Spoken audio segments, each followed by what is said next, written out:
Hello बच्चों, हिंदी विद्या मंदिर में आपका स्वागत है। आज हम एनसीईआरटी की 9वीं कक्षा के स्पर्श पुस्तक से हरिवंश राय बच्चन के द्वारा लिखी गई अग्निपथ कविता का पाठ करेंगे।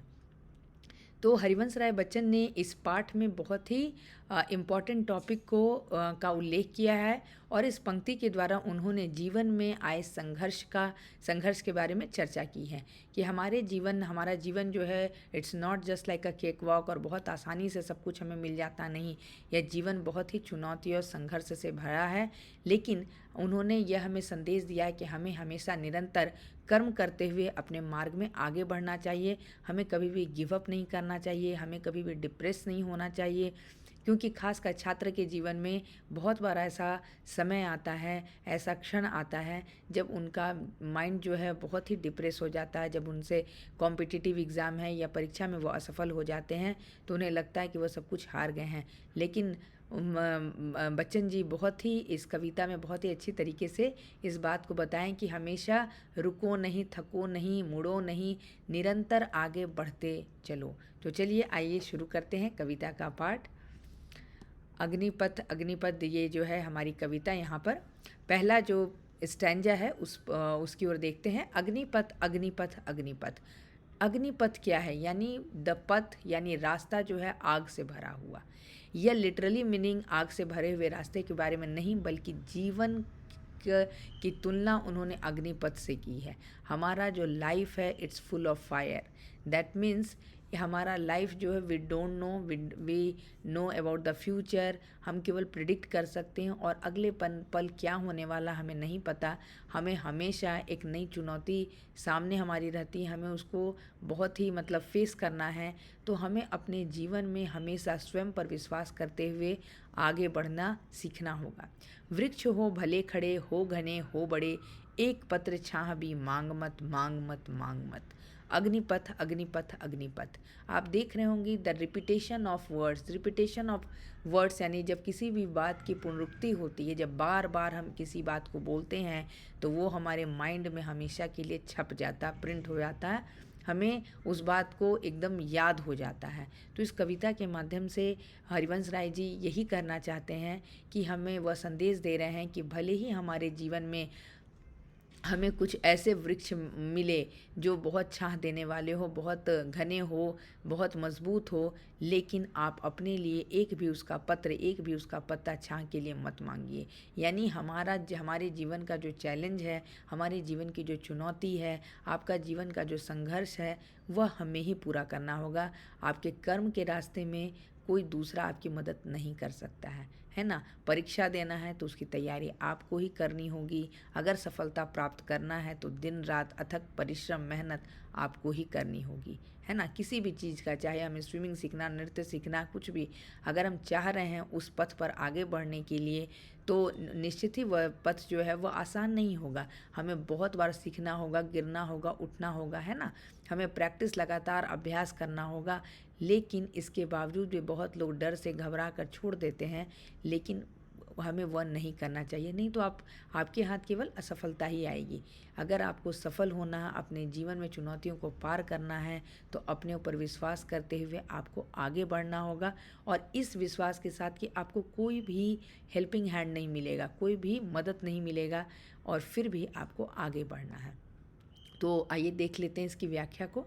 कविता अग्निपथ में कवि जीवन की कठिनाइयों और संघर्षों को अग्निपथ के रूप में इंगित कर रहे हैं। दैट इंडिकेट्स जो हमारा लाइफ का जो प्रॉब्लम है, चैलेंज है, स्ट्रगल है, उसे अग्निपथ के रूप में कवि यह संदेश दे रहे हैं कि हमारे पथ में भले ही छाया देने वाले अनेक वृक्ष खड़े हो, फिर भी छाह के लिए एक भी पत्ता की मांग मत करो। अर्थात मनुष्य को अपने कर्म के राह में किसी से भी सहारा नहीं लेनी चाहिए।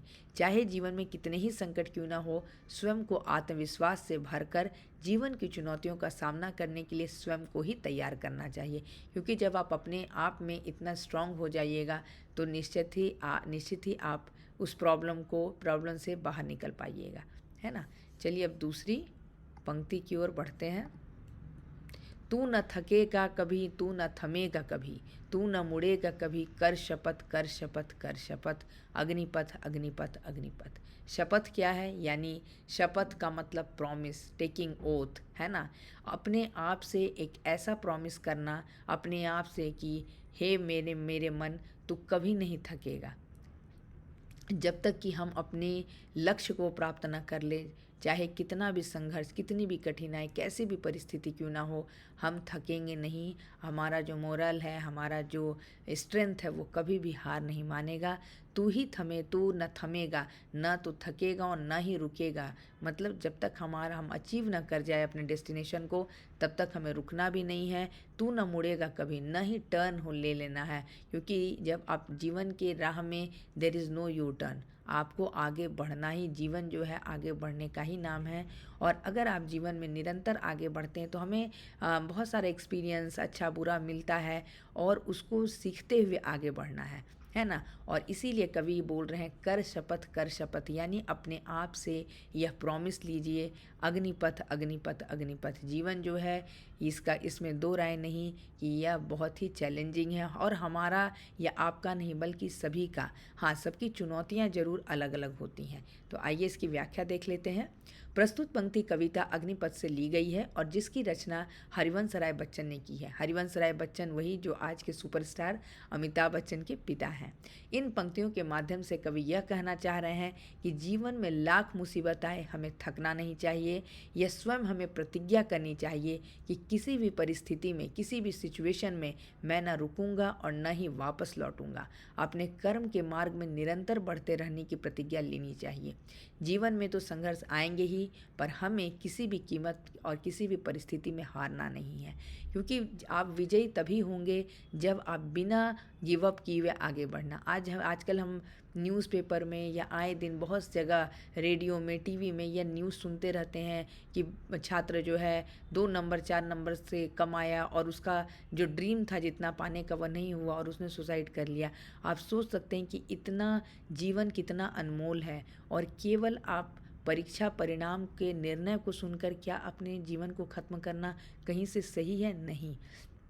तो आप सोच सकते हैं कि यह कविता जो है हमारे अंदर सकारात्मकता भरने के लिए कितनी ही महत्वपूर्ण है, और इसलिए यह कविता जो है हमारे आपके सभी के लिए, और शायद इसीलिए यह छात्र के जीवन में एक महत्वपूर्ण सकारात्मकता का पथ दिखाती है। इसलिए हमारे पाठ्यपुस्तक में इसे जोड़ा गया है। केवल हम पढ़ते हैं केवल मार्क्स केवल इंक्लूड करने के लिए और केवल मार्क्स लेने के लिए तो नहीं पढ़ाई करते। तो हर पाठ में हमें कुछ ना कुछ सीखने को मिलता है, और यह जो कविता है हमें बहुत कुछ सीख देती है हमारे जीवन, क्योंकि जीवन एक ऐसा संघर्षपूर्ण चुनौती भरा हर व्यक्ति का होता है, लेकिन यह हम पर डिपेंड करता है कि हम उन चुनौतियों का सामना कैसे करते हैं। तो यहाँ पर तीसरा है जो इसकी जो लास्ट पंक्ति है, यह महान दृश्य है, चल रहा मनुष्य है, अश्रु स्वेद रक्त से लथपथ लथपथ लथपथ, अग्निपथ अग्निपथ अग्निपथ।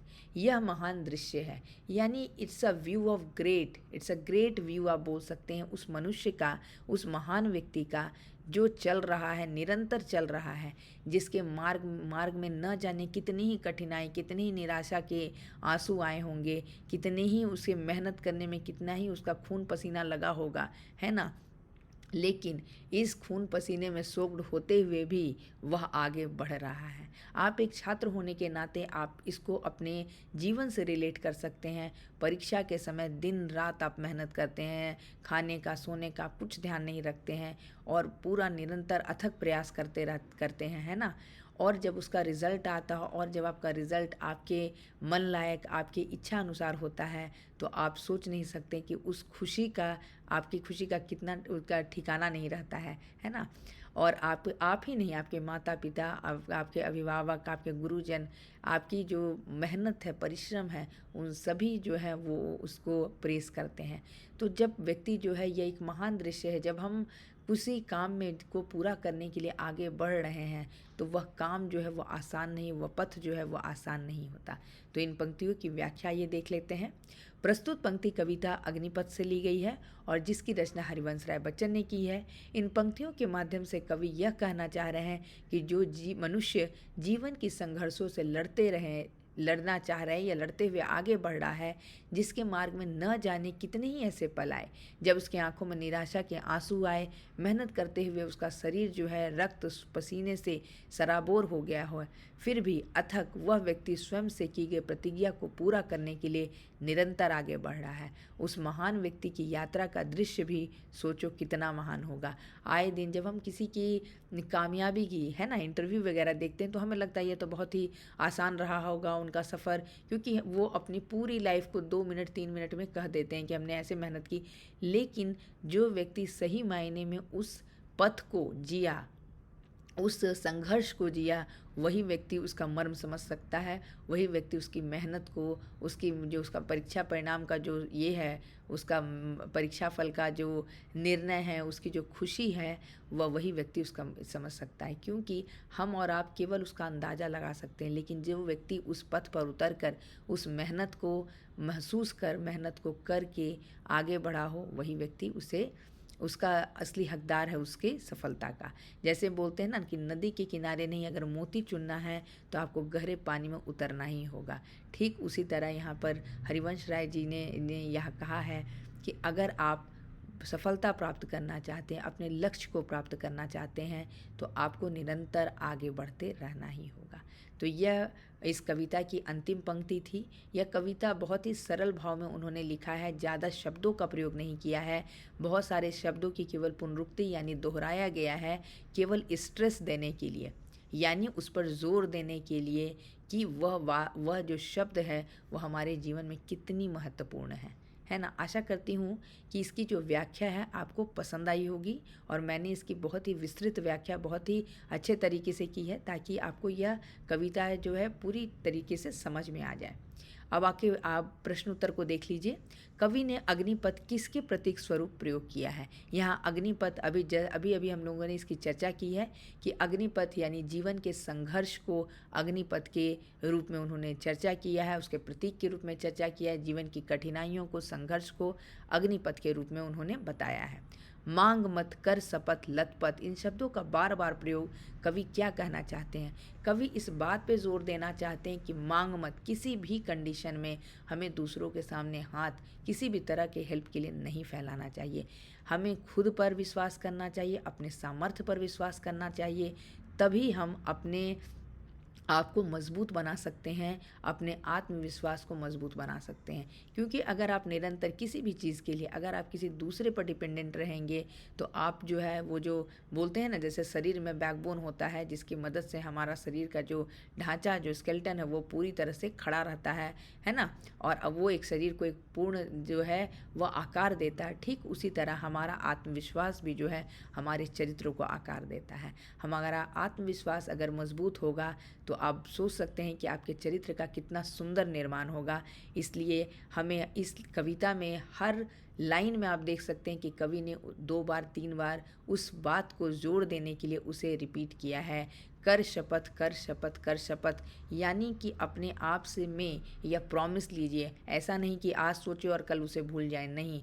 इसमें आपकी जो बात है, आपके प्रॉमिस में एक स्ट्रांगनेस, एक जज्बा होना चाहिए कि हाँ मैं यह काम करूँगा, और तभी आप सच्चे लगन से अपने डेस्टिनेशन को पाइएगा और जीवन में निरंतर आगे बढ़ते हुए सफल होइएगा। तो इन प्रश्नों का उत्तर अलग से देने की कोई आवश्यकता नहीं है, क्योंकि खासकर कविता में जो पद का जो व्याख्या होता है, जो कविता पंक्तियों की जो व्याख्या होती है, वही इनडायरेक्टली प्रश्नों का उत्तर होता है। तो आप जो व्याख्या है उसी से इन प्रश्नों का उत्तर निकाल सकते हैं। सब कुछ बहुत ही विस्तृत रूप से मैंने लिख दिया है। अगर किसी प्रकार की त्रुटि हुई हो तो इसके लिए हम क्षमा चाहते हैं। आशा करती हूँ कि आपको आज का पाठ पसंद आया हो, और अगर आपको आज का वीडियो अच्छा लगा हो तो वीडियो को लाइक कीजिए और हमारे चैनल को सब्सक्राइब कीजिए। और मिलते हैं अगली कक्षा में, तब तक के लिए धन्यवाद और